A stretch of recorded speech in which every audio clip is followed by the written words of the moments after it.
There a move on end and the capital gains tax hike was reasonable. That seems to be the street verdict on the budget. The ace investors, Vallabh Bhansali, Hiren Ved, Prashant Khemka, Nilesh Shah as well as S. Naren believe India's growth story remains intact while valuations remain high. Listen into their views. The levels at which our market was trading, they were due for a correction and a pause. We at the most get a pause. But the trajectory, as I said, I've looked at much higher taxation on capital gains and things like that. We have moved on. If I make profit and I pay a little tax or a little more tax, makes no difference. Making profit is not easy. As long as the profit-making potential of our assets, of our country, of our companies is only being enhanced, whether you pay small fraction or a slightly bigger fraction makes no difference. Hope this is probably, from here on is a stable tax rate. If that is the case, then I think, markets in the past have also adjusted to new realities. It's not the extent, but it's more the principle. Going forward, to expect indexation benefits to come in for equities becomes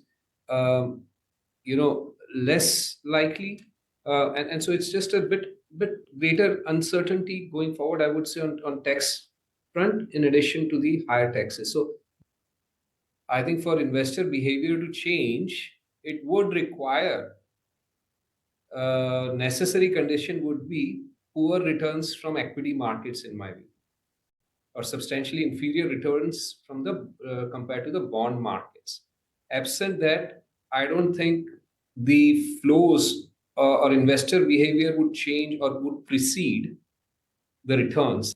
The fundamentals have actually improved with fiscal consolidation, with investment focus continuing, and hopefully with better employment generation, this growth is likely to sustain. So the valuation impact on the market will be far more from the budget than the diluting effect of increased taxation. So overall, India growth story continues, and tips ki jagah pe sips hi kariye.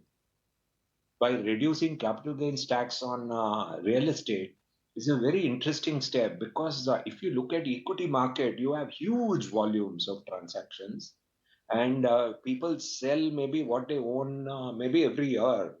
Whereas in real estate, because capital gains tax and the frictional cost associated with transactions have been very high, they have not been selling what they own for years. Certainly invest in debt, and or in asset allocation. That's what we call it.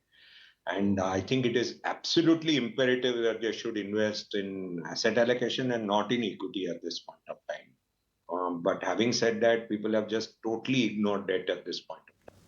All right, there you have. If you like this video, then like, share and subscribe to ET Now.